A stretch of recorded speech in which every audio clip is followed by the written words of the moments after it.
Welcome to Friends in Fiction, 5 best-selling authors, endless stories.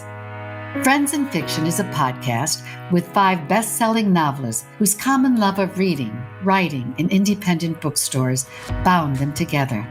With chats, author interviews, and fascinating insider talk about publishing and writing, these friends discuss the books they've written, the books they're reading now, and the art of storytelling.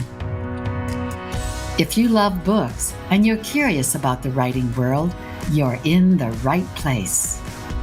Best-selling novelists Mary Kay Andrews, Kristen Harmel, Christy Woodson Harvey, Patty Callahan Henry, and Mary Alice Monroe are 5 longtime friends with more than 80 published books to their credit. At the start of the pandemic, they got together for a virtual happy hour to talk about their books, their favorite bookstores, writing, reading, and publishing in this new uncharted territory. They're still talking, and they've added fascinating discussions with other best-selling novelists. So join them live on their Friends and Fiction Facebook group page every Wednesday at 7 p.m. Eastern, or listen and view later at your leisure. Welcome to Friends in Fiction, our weekly Facebook Live show featuring author chats in support of independent bookstores. Our community of readers here on Friends in Fiction has grown to more than 13,500 members, and we could not be more thrilled to welcome you here tonight. So let's get started. I am Kristen Harmel, and my latest is The Book of Lost Names, which just came out yesterday. I'm Christy Woodson Harvey, and my latest is Feels Like Falling, and I just wanted to say huge congratulations, Kristen. One of my favorite books of the year. If you have not ordered the Book of Lost Names, you're missing out. Do it right now. Okay, stop. Go on. Thank you.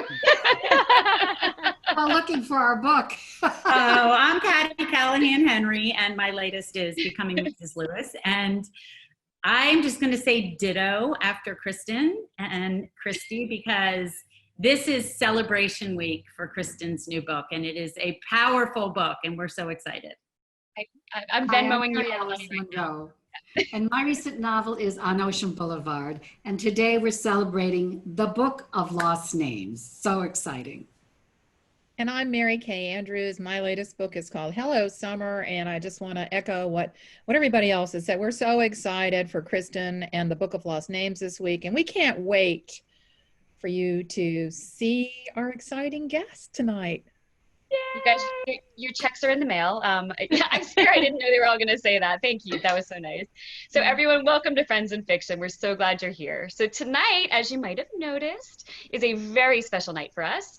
This is the very first time we've had a musical guest, and it just so happens to be Ken Block and Drew Copeland, 2 of the members of my very favorite band for 20 years now, Sister Hazel, more than 20 years, my gosh, who I have loved since the summer of 1997, which was right around the time they had their first major hit song, the chart-topping All For You, which is basically the anthem of the late 90s. They quickly followed that up with singles like Happy, Change Your Mind, Champagne High, and many more. And now they've switched things up a little and have had 4 back-to-back Billboard Top Country album chart entries. They routinely sell out their tours. They are followed by an amazing group of fans who call themselves the Hazelnuts. So hello to all the Hazelnuts out there tonight. They have their own annual cruise called the Rock Boat, which I have been inebriated on several times. They have their own pediatric cancer charity called Lyrics for Life, and they continue making music that just keeps getting better and better. It is one of the reasons we've been really looking forward to having them on. They ultimately do the same thing we do. They tell stories that move people, and we are so excited to talk to them tonight about storytelling and song. So please, everyone, join me in welcoming Ken Block and Drew Copeland from the platinum-selling band Sister Hazel. Woo! Woo! Cheers! Thank you for coming. Thanks, you guys. So I promise I'm going to stop talking in a second and let them talk. But before we get rolling, everyone, I want to remind you that every week we feature an independent bookseller. And this week we're working with Writer's Block in Winter Park, Florida. You can head over to our Friends in Fiction Facebook group page to find a link to Writer's Block. They are offering 10% off all our new releases with the code FRIENDSFICTION, and that includes autographed copies of the Book of Lost Names, as well as Mary Alice's recent re-release of the book club. So because we love Sister Hazel and because we love all of you, 20 of you who buy any of our new books now through Saturday using that coupon code will win one of Sister Hazel's recent EPs, Earth, Wind, Fire, or Water, which together make up Elements, which we are going to be talking about shortly. And of course, you can find out more about Sister Hazel and order their music and merch at sisterhazel.com. So I'm done babbling. Welcome, you guys. And can you tell us Thank what you you've so been up much. to since this whole shutdown started? This has been a bit surreal for all of us, hasn't it? Yeah. For us, most people in life crave adventure. We being on the road, back and forth for decades, we've always kind of craved consistency. And so this has been the first time in our whole career where we've kind of been able to get up at the same time, kind of map out your days a little bit. So that side's been really cool. But of course, there's so many unknowns, and when is touring ever going to come back? And so trying to figure out the best way to maximize our time and create content, create new songs, and keep everybody engaged. That's our tasks of the day. Well, What he we're said. What he said.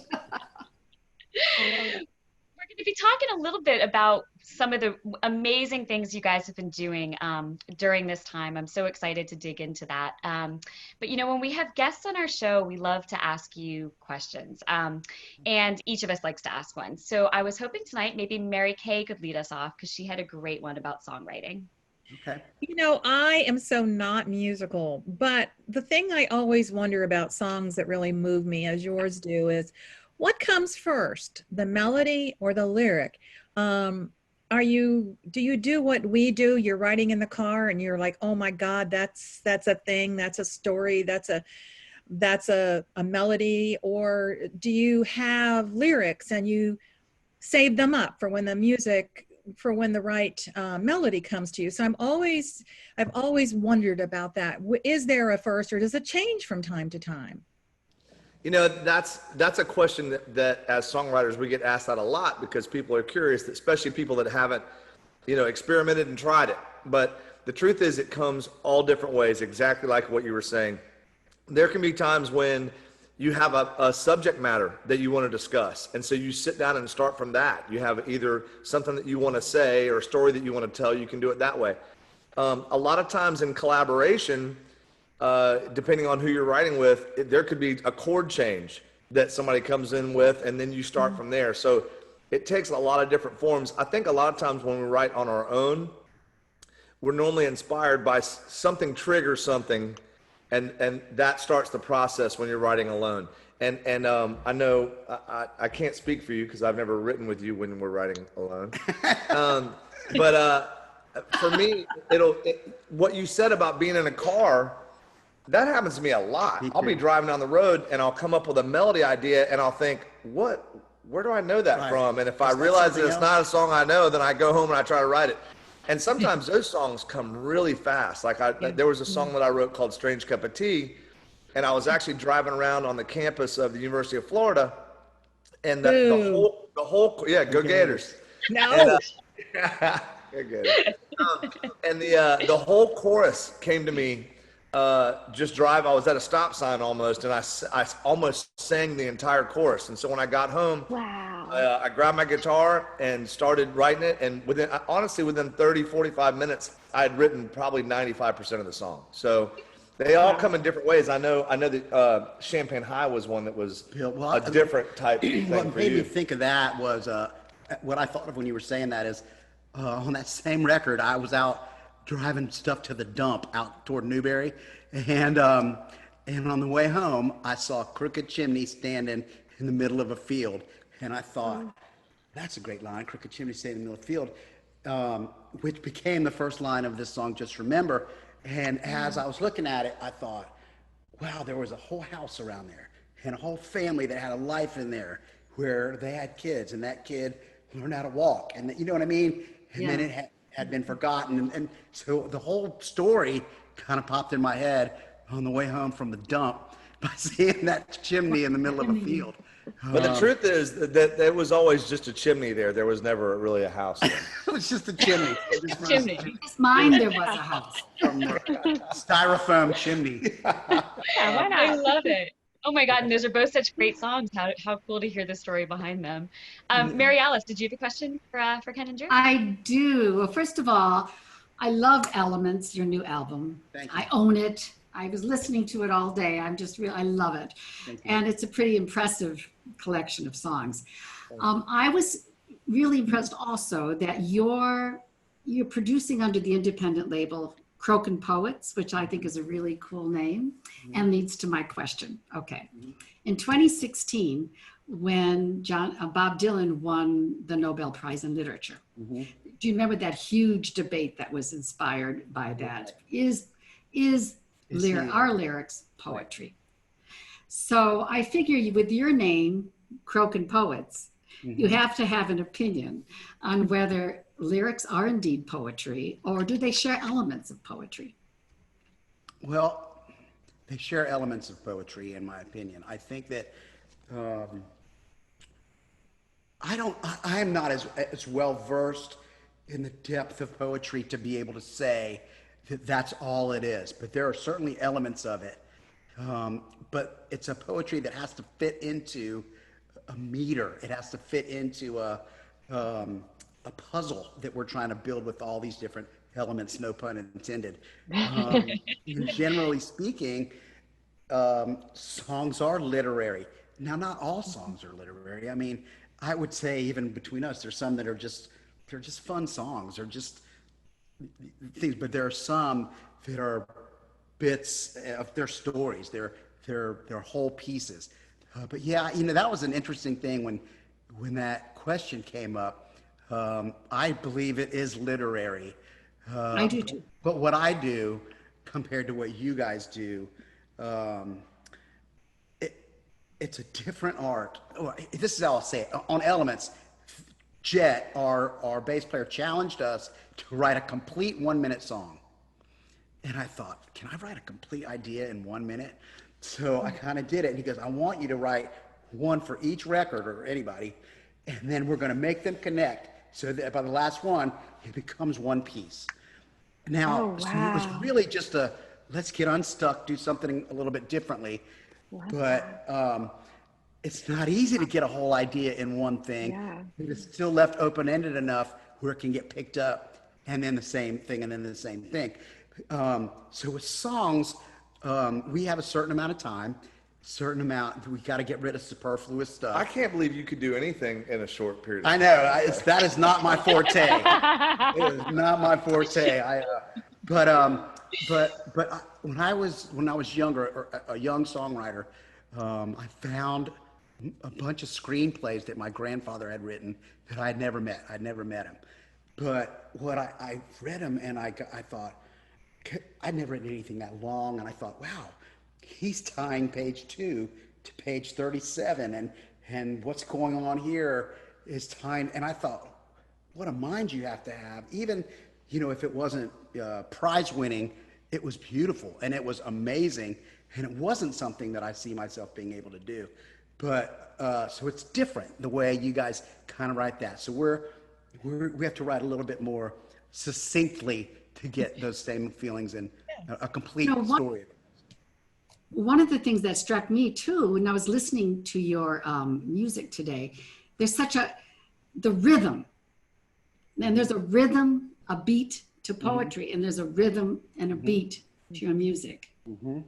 So I think definitely it's poetry. I really do. Well, I will tell you this, for me, if you ask me to write a poem versus writing a song, a poem seems a lot more intimidating for me. I don't know why. But to ask me, and it's funny because I could probably go find some lyrics that I've written and maybe it looks like a poem if I just read it. But if someone said, hey, have you ever thought of writing a poem? I'd be like, I can't write a poem. That's scary. That's scary. I can't do that. I can write a song.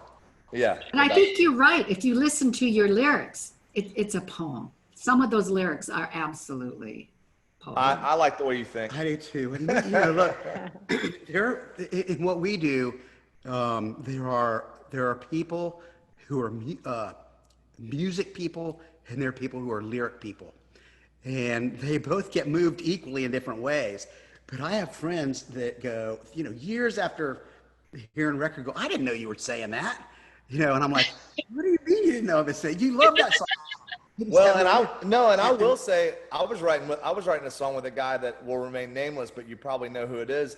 But I was writing a song with this guy one time, and he wrote this line, and it made no sense to me, but I thought it did to him. And I said, man, that's a great line. What does it mean? And he goes, I don't know. It just sounded cool.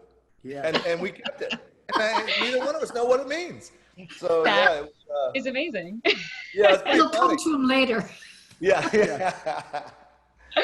Just gonna make try up that a in my really next great story behind it. Yeah, just like as long as you have a good answer, that's all that matters. Exactly. You guys mentioned elements and how you mentioned a little bit about how they link together. Can you tell us a little bit about the creation of that project, especially in regard to what you did with the 4 EPs that led up to it? Well, I'll start with the piece, and then he can kind of follow up. That way I don't talk too long. It was really, the idea at first was, look, guys, the landscape of music is changing, and the way people are ingesting music is changing. They're buying singles, they're buying smaller amounts of music, and if we can do that, if we can do more like an EP, we can come out with music more frequently, and we can come out with it where there won't be these big gaps from record to record, like record, tour, write, record, record. We just can keep coming in, record a song, a track or two, and keep things moving. And then it was Jet, right? Mm-hmm. What did he say? He was like, yeah, well, we were looking for a way to do this and then have kind of a common thread go through multiple albums. And we had done a lot of things with numbers. We talked about a number scheme that might make sense, or just, different ways to make it happen. And honestly, I think it was as we were sifting through some songs, we started to see a couple of things that made sense in elements wise. There was a line in one of the songs that said, "Come on in, the water's fine," and so we were like, line. Okay. So we started going through those things, and that's when he came up with the elements idea, and we were sold right away. And then it was really cool also, and I know this isn't quite as interesting, but the guy that did the artwork for the albums, he came up with such cool graphic design for the albums. Yeah, we really liked the way all that turned out, and as he started sketching them, we were like, they're cool. This is the right way to go. So yeah, that's great, Water. That's awesome. So I think Patty, you had a question. Well, I was kind of laughing because when you said that, he said, I don't know what that sentence means, it just sounds good. I'm trying to imagine any of the 5 of us telling our editor that. Just keep it in. Just keep it in. That's good. The line. I don't know what it means, but I like the way it sounded. So I have been listening to country music all of my life, since I had to listen on the radio and make mixtapes for my friends. You try to record it, and then the radio, and then the DJ talks over the end of the song. And I love your music. And I know there's been kind of a perceived shift with y'all from Southern acoustic to country music. Mm-hmm. And I live in Birmingham, and Muscle Shoals is part of the whole genre of music around our area. And I read that your lead guitarist Ryan Newell said, and I'm going to read it so I don't screw it up, "I don't think we made a conscious shift. Everything we've done still has the Sister Hazel sound. The main difference is that we started writing with writers in Nashville, and we record our albums there. And you can't help but be influenced. We're still being true to ourselves, but the format we were lumped into for years has disappeared. If you listen to country music nowadays, it's what was on rock radio years ago." Absolutely. So I know we all change with our arts. Well, Ryan's a liar. I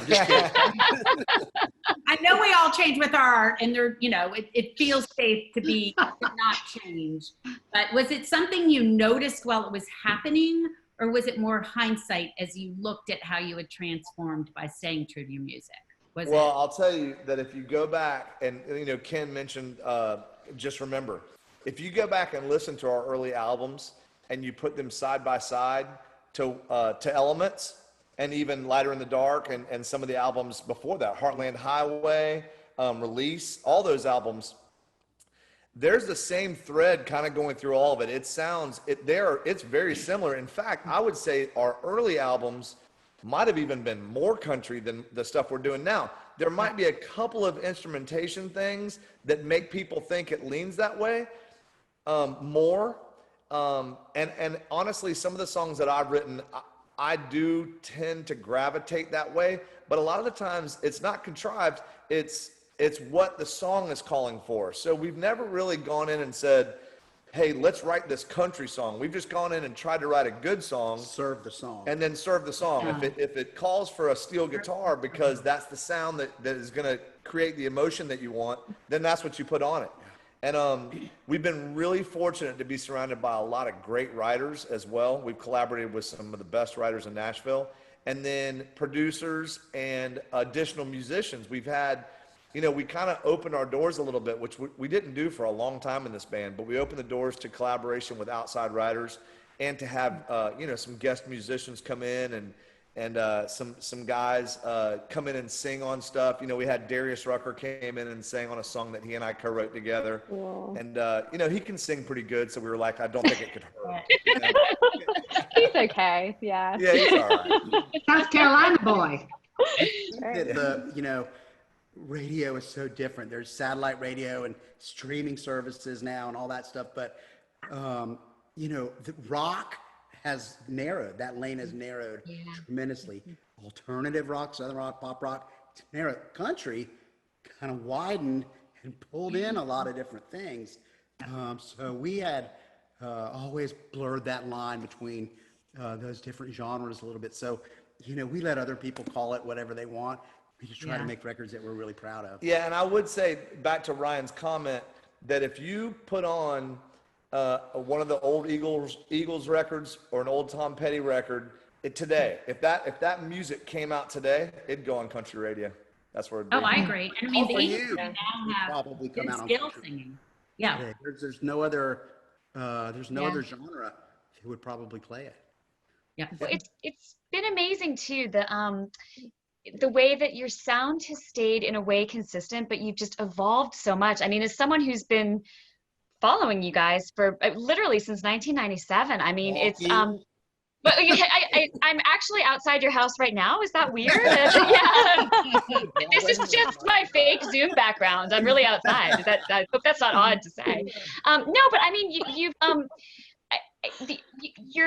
your core has stayed the same in such a beautiful way, but you've just evolved as storytellers and as songwriters. And I mean, as a writer myself, and I don't presume to think I know anything about writing songs, but I've just been so impressed by what has happened to you lyrically with every album. I mean, you just get better and better. It's so impressive, and the hazelnuts show up for everyone. It's amazing. So yeah, you guys are the best. Christy, thank you very much. I think that a few things have helped us. There's Andrew and I have a thing with our voice, right? The harmonies. That's us. Ryan has a signature sound with his guitar. That rhythm section creates an energy that's recognizable. So when we all get Dave now, when we get together behind our instruments, we make a noise. It's our fingerprint, There's that guy with the nasally voice from Gainesville, it's recognizable. And over the years, I wrote the majority of songs early. Drew started writing a lot after that. And over the years, everyone's grown into a great writer, in my opinion. And that has helped us evolve so that it's coming from all different areas. And when he brings in a song or I bring in a song, we don't go, here's the song, you play this.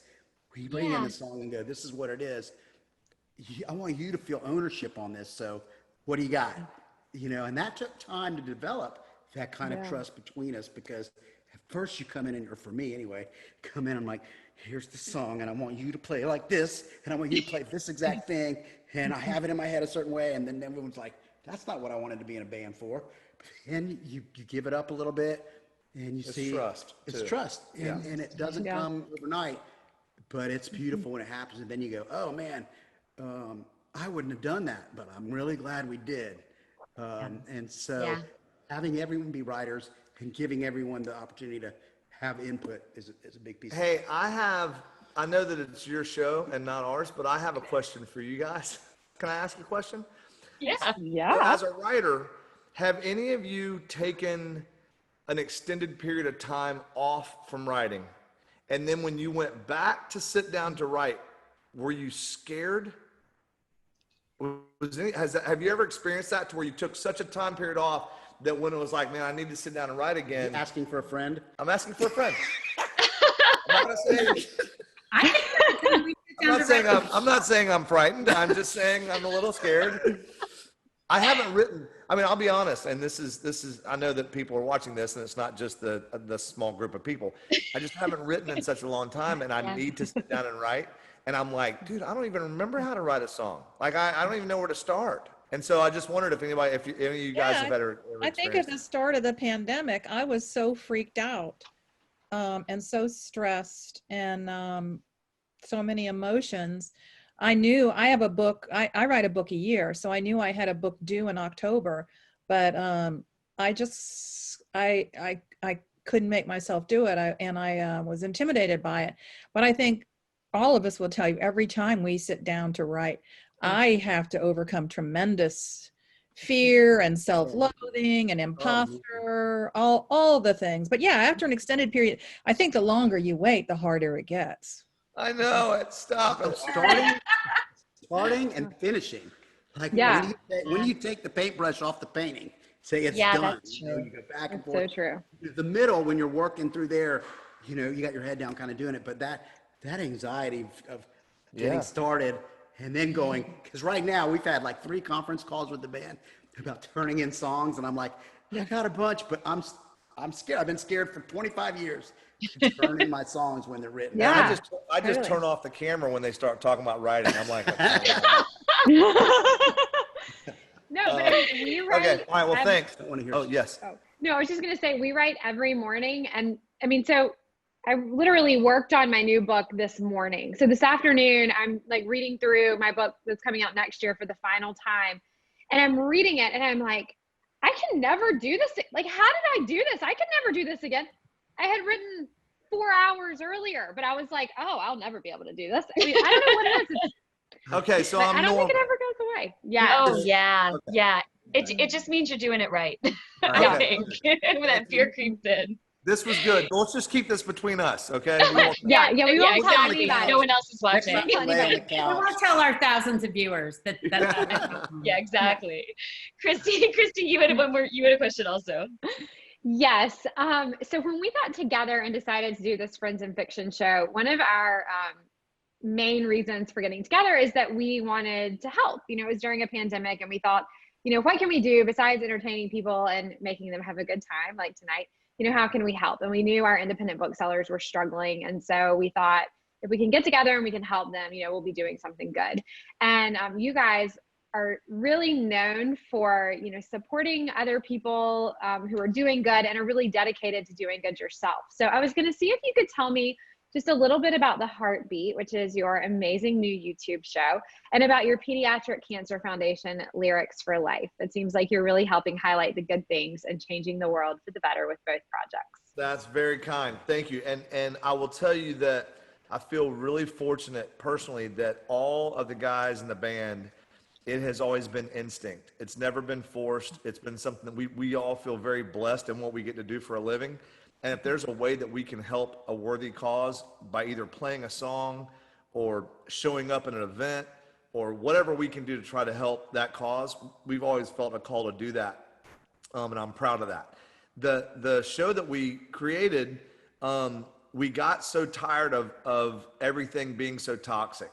And there's always such attention drawn to any celebrity when they do something wrong. When an athlete goes on a bender or there's always a spotlight shown on everything that's negative, that's quick to happen. And so you get inundated by it.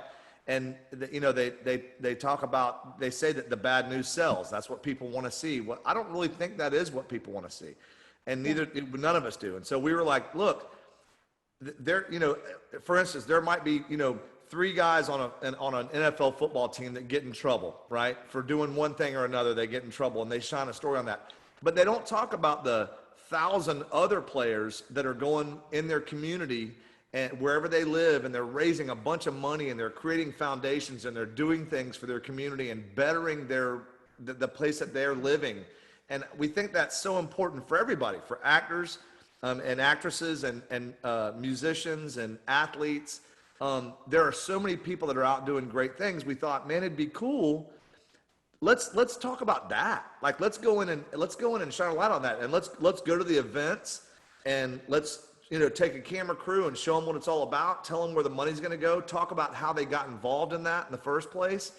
And by doing that, hopefully, if he and I can be even slightly entertaining, we can get people to tune in and kind of at least get a glimpse of it. You never know when it's going to hit the right chord with somebody, and continue to help these different causes that we think are worthy. So, bravo. That's awesome. Thank you. Yeah, Thank you very much. Yeah. And then we have our own. Our own foundation is called Lyrics for Life. And Kristen knows I lost my little brother to cancer. He was diagnosed at 14. I was 16, and he passed away when he was 18. And Kristen, in fact, helped me write a little story for this book. Remember that? Yes, I completely forgot about that. That's crazy. Remember that? Yes. Put my thoughts together for this, and it's Hunger in Florida.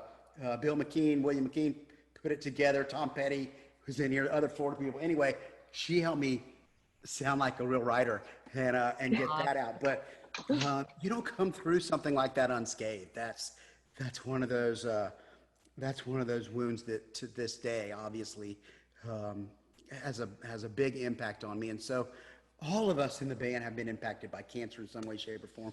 And I had this idea one day, what if we just got artists to write a lyric on anything? Like take a minute and write a verse of your hit song, if you're on an airplane, write it on a barf bag. Send it to us. We'll frame it and make it nice. I grew up surfing. I wrote Change Your Mind on a longboard. Edwin McCain's a pilot. He wrote I'll Be on a airplane propeller. And so we were able to get stuff from, everybody from James Taylor to Paul McCartney to, the Hootie Guys, Indigo Girls, John Mayer, all these people. And we do these shows to raise money. And we've been able to raise $3 million for cancer charities, pediatric cancer charities, and programs that support the collateral damage around that, As well as the Camp Hazelnuts. And a couple of years ago, we were going to do this event for the Hazelnuts. We had access to this summer camp that we grew up going to as kids. And first year we had an empty cabin, and somebody said, let's invite some of the kids and their families out here that are going through cancer treatments or whatever. Well, they came out, and we went, well, we know what this is going to be from now on. So the entire event changed to us scholarshiping kids, siblings, parents from all over the Southeast to come for 3 days out at this camp. We write songs, we do concerts, they climb ropes course, canoeing, archery. Look, I do it all. Canoeing, archery, very animated. Ropes course. And it's The just charades version of camp. Exactly. They just have a great time, and it's our opportunity to let them unplug and have a real weekend where they're just being kids. And as a sibling, I remember, so much attention is going, as it should, to your sibling who's going through all that, but you're going through all kinds of emotions. You kind of take a back seat sometimes, and so we want them all to come out and have a good time. So we're really proud of what we've been able to do with all that. That's incredible. I gotta say, I came 23 years ago for your music, and I've stayed all these years later because of your hearts. I mean, and not just the things you do, but your heart is so evident in everything you write. And so I think probably a lot of Hazelnuts would join me in saying that. I think it keeps coming through again and again. And I can't think of a better way to have spent the Wednesday evening of my launch week. This is so wonderful talking to you guys. And I wish we could keep talking your ears off forever. The launch week, here's my copy. Thank you. And I'm 6 chapters in, and as the son of a World War II veteran who was a Jewish man who liberated concentration camps, this is extremely powerful. And so you should be awfully proud. You should be awfully proud of bringing this story to light. Thank you. I'm only 6 That's chapters in. nice. That's nice. Congratulations. Thank you so much. That's such a nice thing to say. Well, I'm such a big fan of yours. So that's so nice to hear. Thank you. It's like the Mutual Admiration Society. I know. I love it. Good thing I'm hanging out outside your window stalking you, as we mentioned earlier. We could high five in person. Let me just say, any of you people out there who have not yet ordered Elements, Yeah. get it? It's the most wonderful album. You'll listen to it all day and you'll have a little rock in your step. It's wonderful. Elements. Sister. Thank you very much. Thank you. We have taken way too much of your time, but could we impose before you go? And everybody else out there, stick around even after they leave, because we're going to be here talking about the Book of Lost Names for a few minutes. Patty's going to give us a writing tip. There's more to go. But if you guys could play us a song, I think you would make my week. Let's do it. Like, are we? I don't have a pick. I figured out, but it took a long, long time. Oh, now there's a turnabout, baby, cause I'm trying.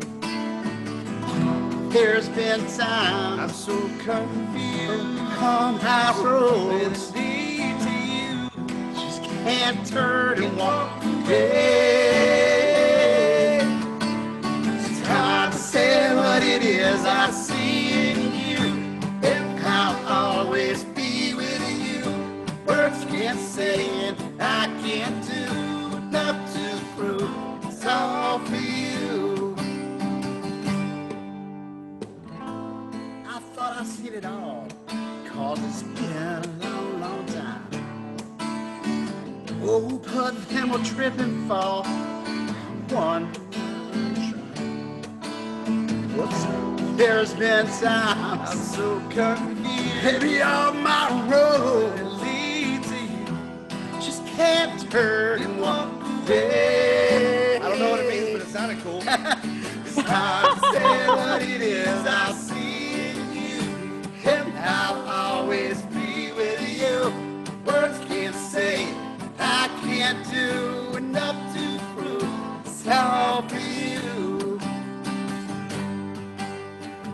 Baby, rain comes pouring down, Pouring falling down from blue skies. from blue skies. Yeah, words without a sound come from your eyes. And it's hard to say what it is I see in you, if I'll always be with you. But words can't say, baby, I can't do enough to prove it's all for you. Finally, I figured out. Took a long, long time. Oh, now there's a turnabout, baby, cause I'm trying, yeah. There's been times I'm so confused. on my road, Lead to you. just can't turn and walk away. It's hard to say what it is I see in you, if I'll always be with you.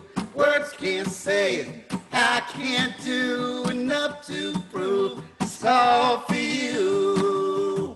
1, 2, 3. Hard to say what it is I see in you, if I'll always be with you. Words can't say I can't do enough to prove it's all for you. Yeah. It's hard to say. It's hard to say. It's all for you.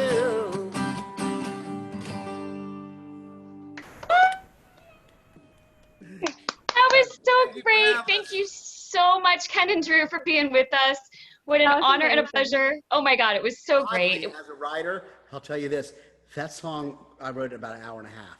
Wow. Some of them take days. See, and there you are. Genius. Oh So my weird. gosh. That's Thank amazing. you so much. Thanks for having us. We really appreciate Really it. appreciate Bye, it. guys. Thank y'all. Having you.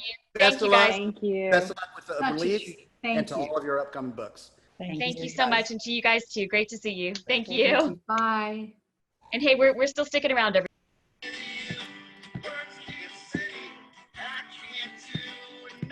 Uh-oh, did Kristen leave? We lost her. It was an accident. Well, she'll be right back. Weren't they amazing, you guys? Or That was amazing. That was just, oh, it was so fun. Oh my gosh, When it was they really. said that, That's like my anthem song. I played that all the time. And so now it's kind of jiving again. I'm playing it again Yeah. all the time. I could not believe it, but I was telling my parents were here, and I was telling them that Ken and Drew were coming on, and my mom and I both could sing that entire song. Like, a lot of times you'll remember Yes. the refrain, but you might not remember like the whole, like all the verses and stuff. It's like, that's how you know that you wrote a really great song. When, I mean, obviously I've heard it since 1997, but not, I'm not getting ready in my bedroom playing it every morning like I used to be. So well, when he said, no, when they were talking about switching genres, that they served the song, I was like, we talk about that all the time, serving the story. Serving the story. Not thinking about genre, but serving the story. And he was talking about serving the song. That hit like an arrow, like right there. Yes, it was Isn't that, amazing. Kristen? I don't even, it just said the host has closed you out of the meeting. I was like, thanks, guys. that makes your pub week complete. Oops. Doesn't it just? Oops. Oh my gosh, was that not so much fun? I mean, Thank you for inviting them. oh, that was so fun. Now I have serious street cred. Yeah. Exactly. Yes. Exactly. Well, would you all mind if I took a couple minutes to tell you a little bit about the Book of Lost Names? Would that be? Yes, Please. do. We have been waiting all night. Well, no, actually, I mean, I kind of think we've been enjoying the music, and no one was I'm really teasing. thinking about the Book of Lost Names. Here I am to ruin your night by telling you about my book. So, the Book of Lost Names came out yesterday. It is in bookstores now, and I really would encourage you to look at Writer's Block, our bookstore of the week. That 10% discount is nice. Plus, the chance to win one of 20 of these Sister Hazel CDs is pretty cool too. And also, you can use that 10% on any of our books, including Mary Alice's recent reissue of the book club. But so the Book of Lost Names is the story of a female forger in World War II who stumbles into the French resistance mostly by accident and winds up helping save the lives of hundreds of children. So she and her mother are fleeing the Nazis when they wind up in a small French mountain town, where a priest who's working for the local resistance network finds out about her false papers that she has forged for herself and her mother, approaches her and recruits her into his forgery network.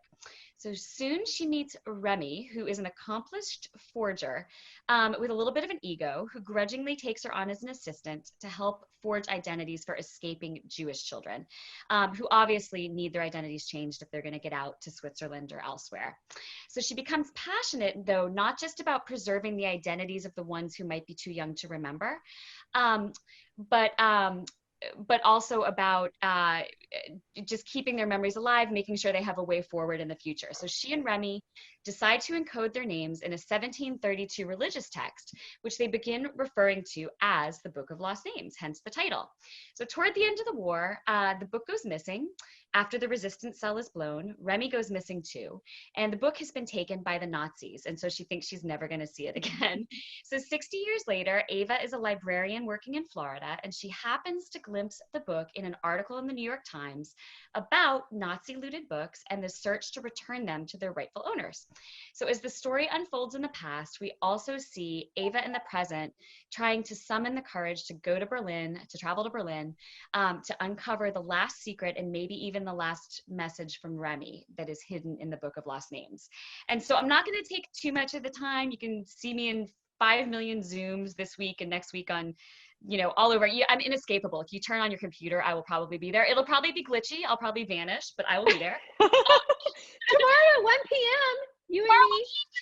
And I are doing one together, and I think Patty and I are doing one on Sunday. So I think so. If you want to look at my author page on Facebook, I'm going to be again inescapable. I'm just shouting it from the rooftops each time I have something. So go there if you want to find those out. But I wanted to just show you something really quickly before we move on tonight, and that's the real life Book of Lost Names. So the actual coding in the novel, at the center of the novel, is fictional. But when I was working on this novel, and I also had the Journal Officiel, which is something that forgers would have used. This is a real copy from June 28th, 1944. I also had a Nazi-issued travel document which is kind of cool. This is something forgers would have forged. I don't know if you can really see Very it. cool.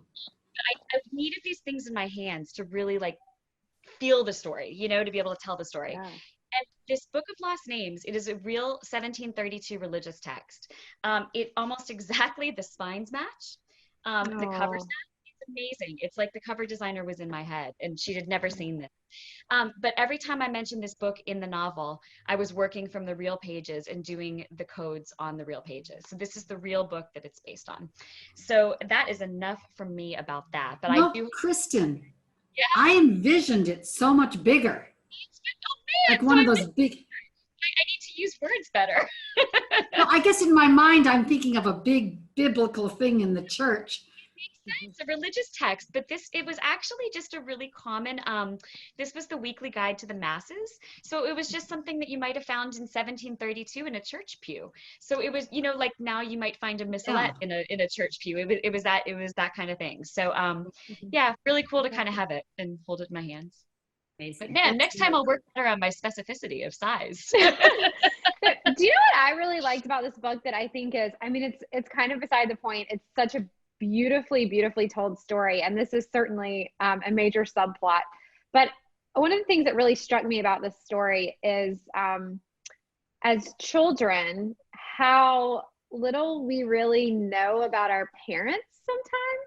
Yeah, that's a good point. I mean, because, you know, you have this protagonist that had this whole incredible life that she never really shared with her child. And I just thought that was such a fascinating element of the story that, again, is like a really tiny subplot, but there was something that you just said that made me think of it. And it was so resonant, I think. The whole book it was incredible.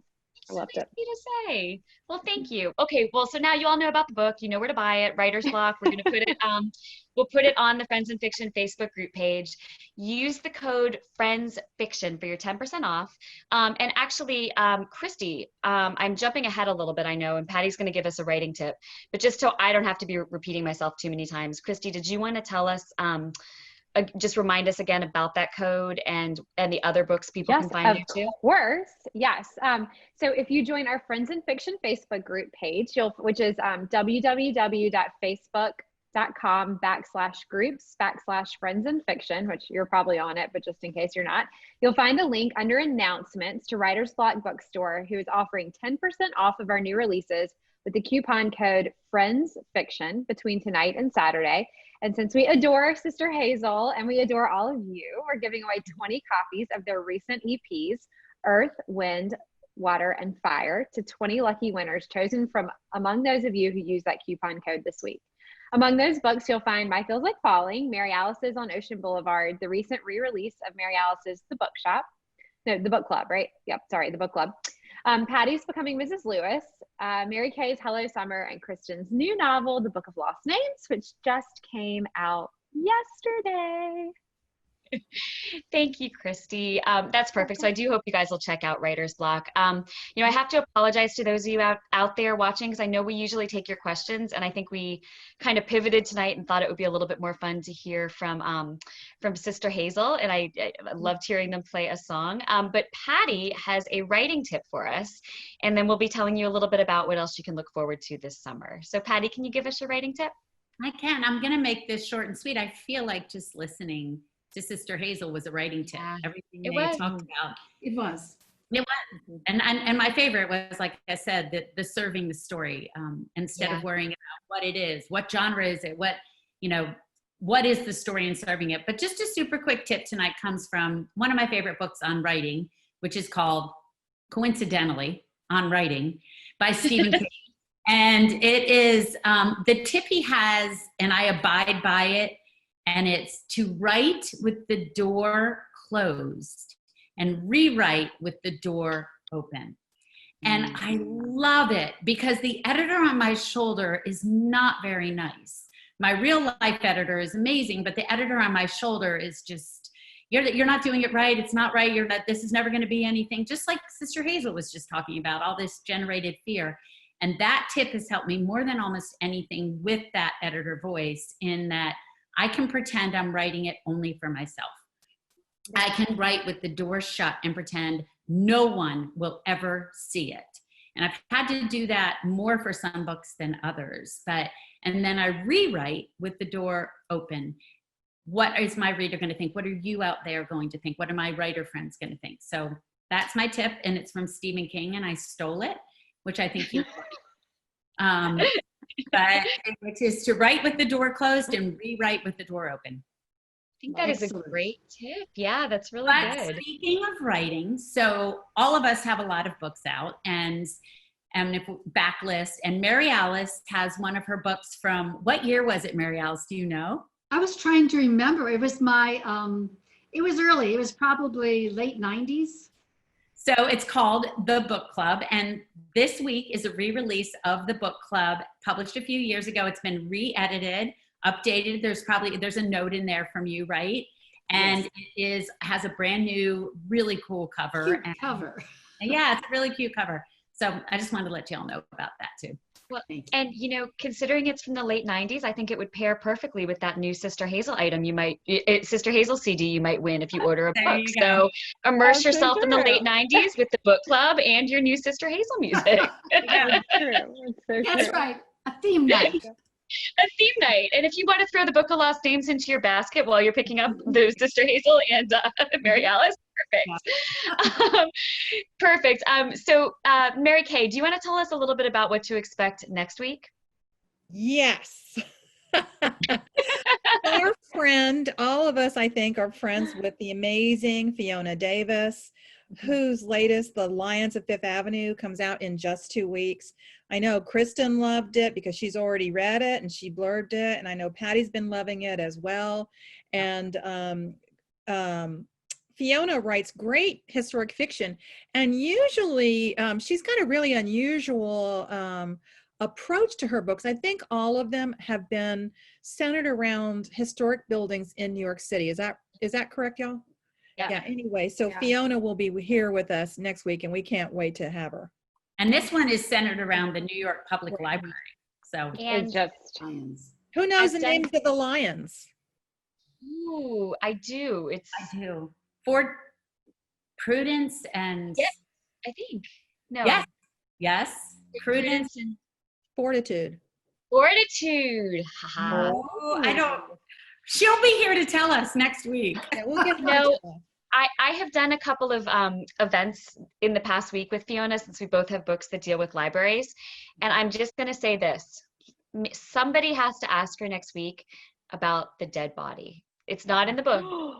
But she has a great dead body story. So we'll called it. all right. I'm calling it. Yeah. Okay. Okay. Great. Got it. All right. Mary Alice, after Fiona next week, do you kind of want to run us through the rest of the summer, which is Yes, it's fabulous? a great summer, girls. After Fiona, we'll have Ellen Hildebrand on August 5th, and I know a lot of our viewers have been asking for her. And then Karen Slaughter on August 12th. And our beloved Christina McMorris comes on August 19th. And then the Just Us episode, followed by Etaf Room on September 2nd. And that is our summer. We are also hard at work on our fall schedule, and I'm like bursting at the seams to tell people, but we can't yet, but it's going to be amazing. So we're so excited. good.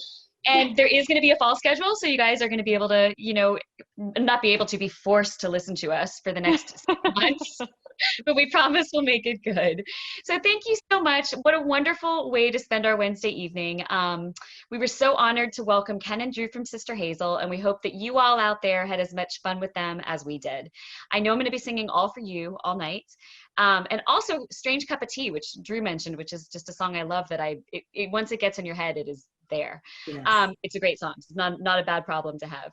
So thank you, as always, everyone out there, for sharing your time with us, for supporting our books, and for supporting local booksellers, which is so important right now. Every book you buy from a local bookseller is a good deed for the literary community. Plus bonus, you get the book. So one more reminder that to say thanks to all of you, we've got those 20 CDs. 20 of them are going to just ship with your purchase from Writer's Block, as long as you use that Friends Fiction code.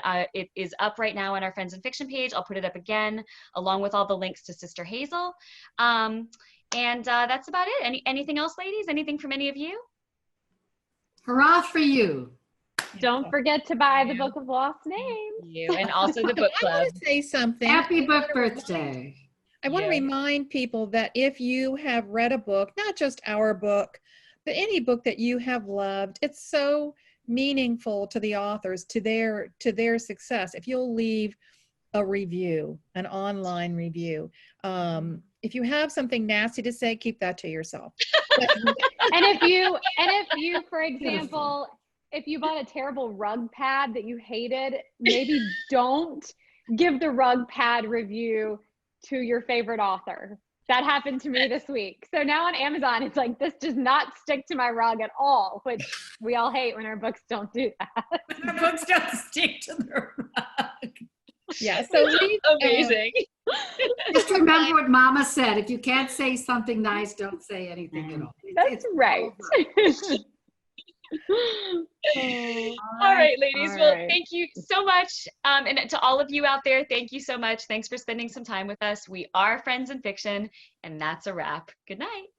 Good night. Bye-bye. Stay safe out there. Stay safe.